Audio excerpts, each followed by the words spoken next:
This is our first example of trigonometric substitution.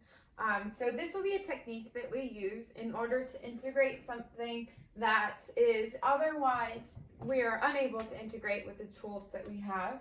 But if we substitute x for a trigonometric function, then it might make it easier for us to solve. And so that's what we're going to do for this one. In your book, they list out what substitutions you're supposed to make depending on what your function looks like. So our function here is the square root of 4 minus x squared. So here we have the form a squared minus x squared, the square root of a squared minus x squared. And so if we look at that on this right triangle over here, if we let theta be our angle, and we let this side be x, and this side be 2, then that would make, using the Pythagorean theorem, we would get, for our adjacent side, we would get for the square root of 4 minus x squared. And so for this, the book says to use the substitution x equals a sine of theta. So here our a would then be 2. So we have x equals 2 sine of theta. And so we need to know what our dx would be. So in this case, it would be 2 cosine of theta d theta.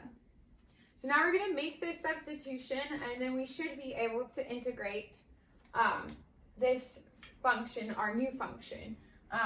So once we substitute, we get the integral of the square root of 4 minus, when we square 2 sine of theta, we get 4 sine squared theta times 2 cosine theta d theta.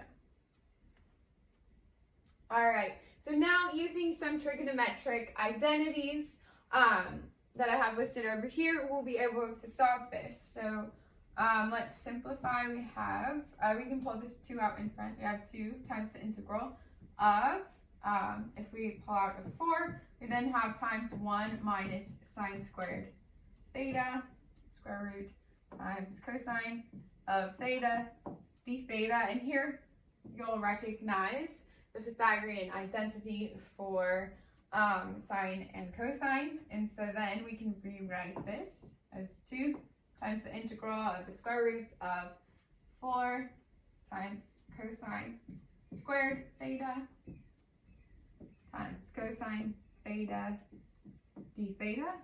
And now this is something we can take the square root of. So if we do that, the square root of 4 is 2, and we can again pull that 2 out in front of the integral. So now we have 4 times the integral of, and then cosine theta, the square root of cosine squared theta is cosine theta, and then times this other cosine theta leaves us with cosine squared theta d theta.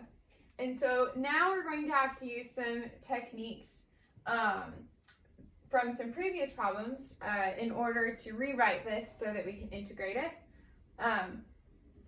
So we'll rewrite cosine squared theta as 1/2 plus 1/2 cosine of 2 theta. And when we do that, we have 4 times the integral of 1/2 plus 1/2 cosine 2 theta d theta. And now this is something we can split apart and integrate. And when we do, we get 4 over 2 is just 2 times the integral of d theta plus 2 times the integral of cosine of 2 theta d theta. And so this one's simple, and this one we would have to use substitution. And so we get 2 theta plus sine of 2 theta plus c, since we're doing indefinite integration. Okay, so by doing this substitution, we were able to integrate our function, but now we have the integral of the square root of 4 minus x squared dx equal to something in terms of theta. So that's a problem. That's just as bad as when we do u substitution, leaving our answer in terms of u. Whenever there's a substitution, we want to return back to the original form of our function for our answer. That way it makes sense. Right now this looks kind of unclear. So the way that we're going to do that is just by using our previous substitution. So our substitution to begin with was we let x equal to sine of theta.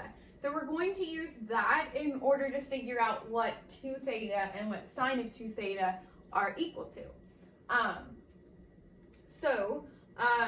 For theta, in order to solve for theta, we can kind of just work backwards from this. So we have x equals 2 times sine of theta. If we do some algebra, divide by 2, and then take the inverse sine, we get that theta is equal to the inverse sine of x over 2.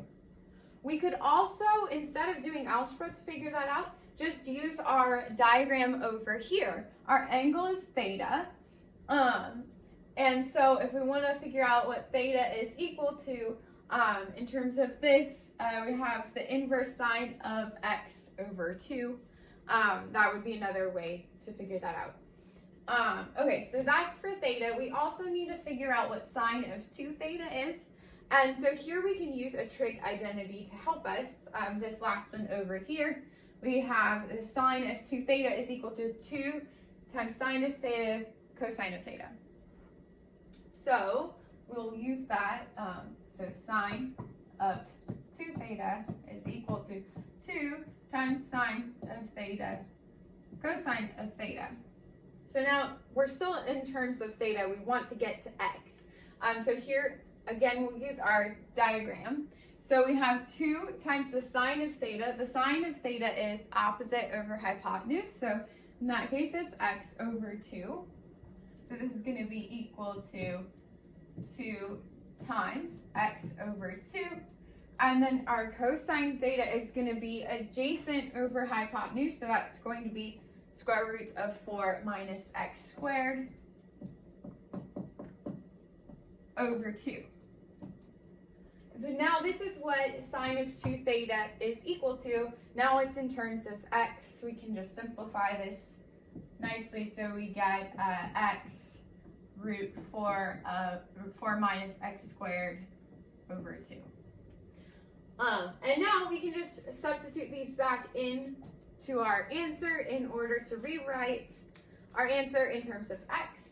So finally we have the integral of the square root of 4 minus x squared dx is equal to, so we found that theta is equal to sine inverse of x over 2, so 2 times sine inverse of x over 2 plus sine of 2 theta, so that's going to be plus x root 4 minus x squared over 2 plus c.